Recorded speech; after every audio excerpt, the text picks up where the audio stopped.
പരിശുദ്ധ ഖുർആൻ വന്നിറങ്ങിയതിവിടം പരിപൂർണ റസൂലുള്ള പിറന്നതുമിവിടം നിസാമിക കവിതകൾ ഉറവിട്ടതിവിടം മസ്നവി കുറവയാമറക്കെട്ടിവിടം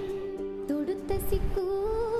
മരത്തിന്റെ കനികളും ജറാദെന്ന കിളികളും ചൂടുകാറ്റിനൊലികളും ഇടക്കിടക്ക് കച്ചോട സംഘങ്ങൾ പോകുന്ന പാതകളും ഒട്ടകങ്ങൾ വരി വരി വരിയായി കാരക്ക മരങ്ങൾ നിര നിര നിരയായി